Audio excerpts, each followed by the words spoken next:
Good morning from the Thoughtful Gardener. Well, we're putting in a new vegetable garden today, and I am planting sweet potatoes, I am planting watermelon, and I am planting melons. Right, Lynx? Lynx is here helping me. And this is my compost bin. I had a handyman help me with this several years ago. It's really very, very easy. What you see here are two different bins, and Lynx sharpening his claw on the first bin. We were able to get these different bins for free from a local rug store, and then what we did is we then put in a layer of limbs from trees that had fallen, and then we started adding our kitchen scraps, our leaves, and our yard debris here. Now mine is in shade. As you see, there are trees above this. So now that this bin on the left is pretty much full, what I will do is put some cardboard on top. That's just going to help keep the moisture in there.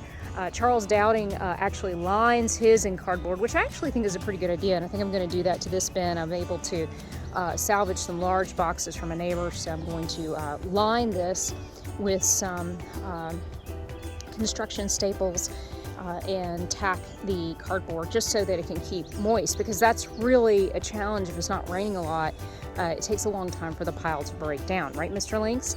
So this pile on the left has been here for approximately 2 seasons, and we have put this in a bed where I had some milkweed that didn't come back, and I planted some more native plants, more milkweed, and I'm getting ready to use what's left for the vegetable garden.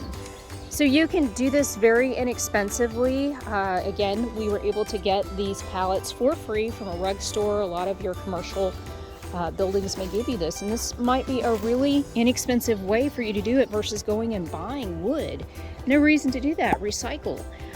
Then he just cut these and put some hinges, some really heavy-duty hinges to use as a gate. I don't think that you have to do that. We chose to do that. It just makes my life a little bit easier because I like to get in here and squish my pile up. It's a lot of fun. So, but I will say that this is gorgeous. I mean, look at this gorgeousness. Now, you could screen out any large particles, but for the most part, this is really well composted down.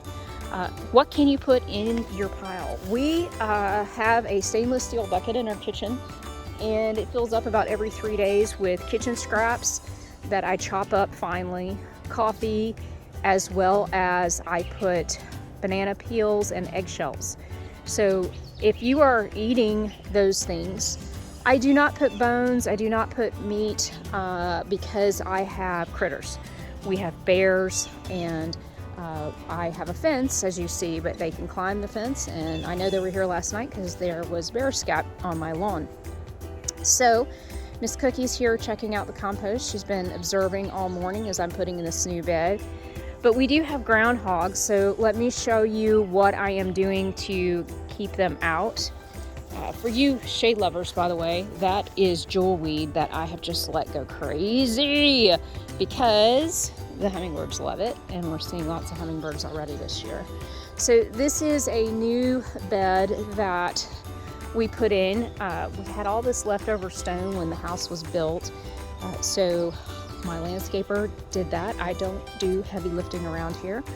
And I used a cattle panel. Now you can get these at Tractor Supply. Tractor Supply is a great resource if you are growing your garden.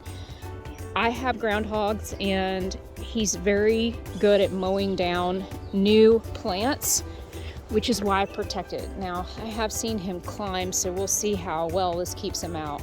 But my goal is to actually extend this by 2 panels. I was using this panel as a trellis, and it worked great. These are awesome for trellises, and I'm just staking it closed for the moment with some very long pins. So, you know, really inexpensive to do this, guys, and I highly recommend you getting a garden in sooner than later.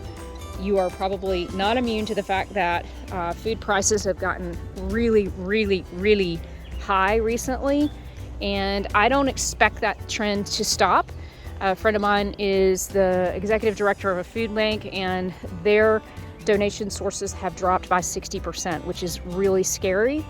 So I'm not only growing for myself right now, but I'm growing for my local food bank. So this was a flower bed, and you can see there are some butterfly bushes in here. I've already ripped 2 this morning. I'm gonna rip 2 more.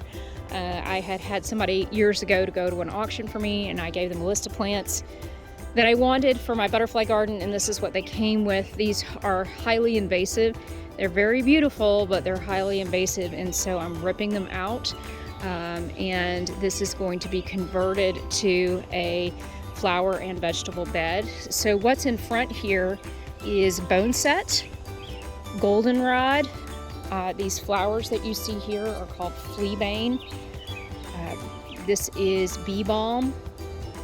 I also have mistflower, which is not blooming currently.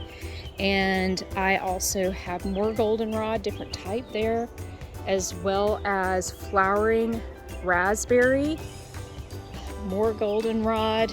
This bed all came either from donations or it came from transplants in my own garden, or it just seeded itself.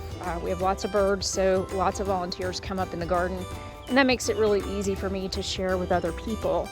But part of doing this is also hiding this garden. Guys, I think that we're in for some really tough times, and I think it makes sense that you might garden in plain sight. These plants are going to grow up tall enough that you're not going to be able to see that garden back there, and that's kind of on purpose. This is the back of my lot, and it's certainly not obvious whatsoever because it's hidden behind some trees.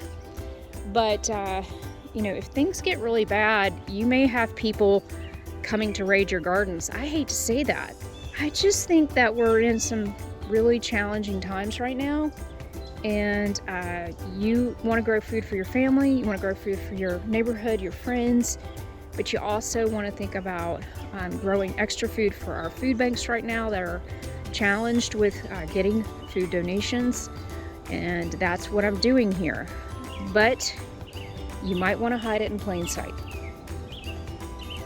I hate to even say that. It breaks my heart that people would want to steal your food, but I think it could happen. So, that being said, build yourself a very inexpensive compost pile. This area back here is my wooded area. We purposely do clean out the weeds, but we leave, right, Mr. Lynx, our volunteers so that we can share those with other gardeners. We also leave it because I have lots of native wildlife, and there's all kinds of things in here they will eat, and that keeps them from eating my garden. Prepare for the storm. There's a storm on the way. If I told you it was a hurricane, would you prepare? You sure as heck would. Would you prepare because you love your family? Absolutely. Your friends, your neighbors. Would you prepare for your community? I think it's important. I think we are the generation like our grandparents, and these are the victory gardens of the 1940s, and it's important, even if you have just a tiny little place on your property, get a garden in as soon as possible. Garden thoughtfully, and take care.